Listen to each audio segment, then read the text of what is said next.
You know, if you're looking at national housing headlines right now, it's basically like checking the national weather map when you really just need to know if you should grab an umbrella for your own backyard. Right, yeah, which is completely useless for you specifically. Exactly. I mean, it gives you this massive, like, zoomed out picture, but it doesn't actually tell you if you're going to get wet on your walk to the car. No, not at all. And so today we're doing a deep dive into this new article that just came out today, August 13th, 2026, by Keeping Current Matters. It's called Who Has the Upper Hand in Today's Housing Market? And, you know, for all of you listening who just want to cut through the noise and get to the actual aha moments, this is the one. Oh, absolutely. This report basically proves that relying on that broad national forecast is, well, it's going to actively sabotage your next move. Yeah, which is our mission today, right? To answer this ultimate real estate question. Because buyers are out there, like, aggressively hunting for deals, and sellers are demanding top dollar. And the weirdest part is this article claims they're both right. Yeah, they're both right at the exact same time, which sounds impossible. It really does. So we're going to uncover the single numerical metric that reveals who actually holds the leverage so you can strategize. But I mean, let's start with just how we talk about real estate, because for years it's been this monolith. Right. The narrative was singular. It was a seller's market, period. Yeah. Everywhere. Exactly. The whole country moved in one massive direction. But the source points out this huge paradigm shift. The market is, well, it's shattered. It's not this unified entity anymore. No, it's incredibly fragmented, depending on where you live. I mean, the market heavily favors buyers in some places, and then in others, it favors sellers, and most places are kind of just sitting somewhere in the middle. Right. Which makes the traditional way we talk about buying and selling totally broken. Oh, 100%. People are making these massive financial decisions based on a macro-level narrative. I mean, buyers see headlines about a cooling economy, and they assume, I hold all the cards. Right, I'm going to lowball them. Exactly. And then sellers are holding firm because they think things are still incredibly tight. And that paradox is what we're tearing into today. But if the market is this fragmented, I mean, how does an everyday person even figure out which reality they're living in? Because checking the news clearly isn't working. Well, and that's exactly why this article was written. To cut through that specific confusion, you don't have to guess. You literally just need to look at one single data point. Okay, the magic number. Let's get into it. What is the metric? So the metric is the month's supply of homes for sale. Month's supply. Okay. Yeah. And the way the article defines it is really straightforward. You basically imagine that no additional homes were listed starting today. Like zero new inventory. Okay, so the market just freezes. Right. The month's supply tells us exactly how long it would take to sell everything currently sitting on the market based on today's current demand. I always like to picture it like a bathtub. Oh yeah, the bathtub analogy is perfect for this. Right, so the new listings coming onto the market, that's the water pouring out of the faucet.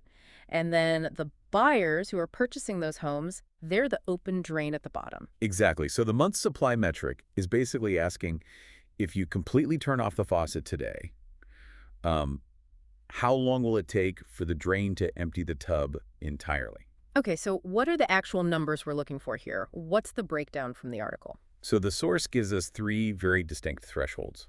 First, if you have fewer than 4 months supply, sellers have the advantage. Because the drain is working faster than the... Right, exactly. Inventory is super scarce. Then on the other end, if you have more than 6 months supply, buyers can negotiate much better deals. Because the water's backing up in the tub. You got it. And then you have that middle zone, right? 4 to 6 months. And that's where buyers and sellers are supposedly on more equal footing. Okay, wait, let me push back on this a little bit. If a market sits exactly in that 4 to 6 month zone, let's say, like 4.5 months, nobody has the upper hand. I mean, with interest rates where they are, does equal footing just mean everybody is equally frustrated? That is a completely fair question. And it actually hits on the friction defining the market right now.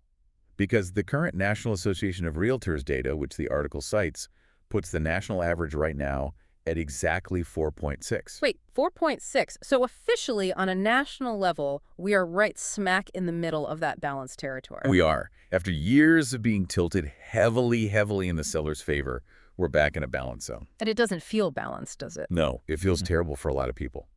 Because even a slight tip of the scales changes the entire psychological landscape of the transaction. You have sellers who are anchored to, 2021. Oh man, the glory days. Right, when they could ask for the moon, put zero effort into the house and get 50 offers in an afternoon. Now, they're annoyed that their house has been sitting for 5 weeks, and they actually have to negotiate over like a broken water heater. They feel like they're losing. Exactly. And meanwhile, the buyers are furious because they're looking at their mortgage rate estimates, reading headlines about a balanced market, and wondering why sellers aren't handing over massive discounts. Right, it's just this Mexican standoff of mutual disappointment. Yeah, that's what a true balanced market is. Neither side gets everything they want. It returns the process to a traditional negotiation instead of the hostage situations we were seeing a few years ago. Okay, so we've got this 4.6 national average in our heads.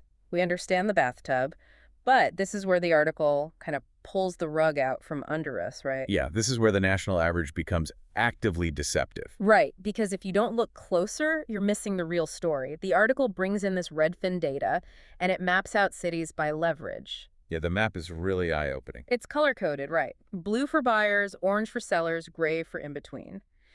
And the most shocking statistic from the source, despite this whole 4.6 balanced average, is that we're actually in the most buyer-friendly market seen in nearly 6 years. Yeah, nearly 6 years. Think about the magnitude of that. It's wild.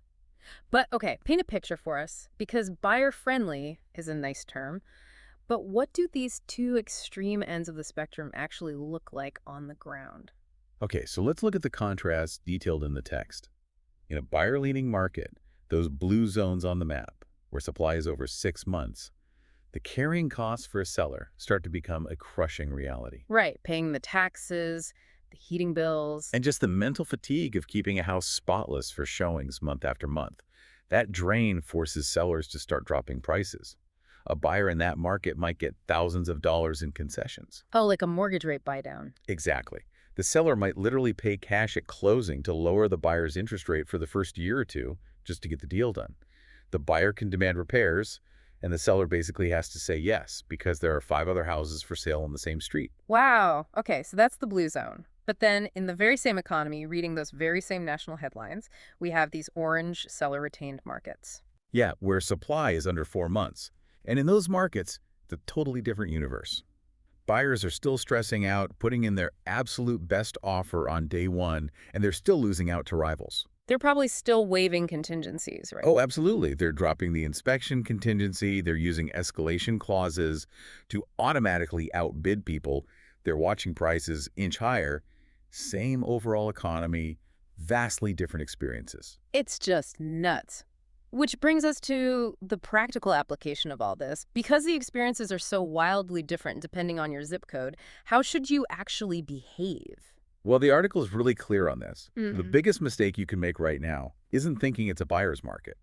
And it's not thinking it's a seller's market either. It's making any assumption at all. Exactly. Making any assumption at all before you actually talk to a local expert and find out your specific neighborhood's number. So what this all means is that operating on a national assumption could literally cost you thousands of dollars. Oh, tens of thousands, easily. Yeah. I mean, you might go into a negotiation demanding concessions like, hey, it's a buyer's market, give me a new roof and buy down my rate, only to lose the house because your specific neighborhood is actually operating on like a 3-month supply. Right. You walk in with this swagger because of a headline you read, and the seller just laughs and takes another offer from someone who actually understood the local leverage. Yeah. You completely misread the room. Or the exact opposite. You're terrified by headlines about high interest rates and low inventory, so you offer 30 grand over asking and waive your inspection. Only to find out later your local area had an 8-month supply. Oh man, that hurts to even think about. Right. The seller was desperate, and you could have easily negotiated the price down.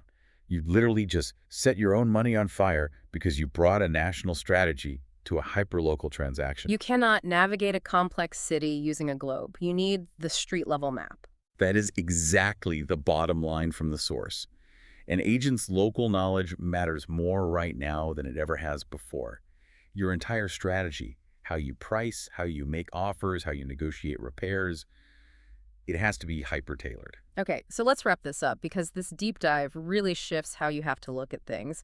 The core takeaway here is that the housing market is no longer one size fits all. It's shattered. Completely. And the ultimate cheat code is just knowing your local month supply metric to determine who actually holds the leverage. Yeah, that 4 to 6 month threshold is your compass. Right. And for everyone listening, Keeping that threshold in mind allows you to take a step back from the emotional stress of the market. You don't have to operate on fear or panic.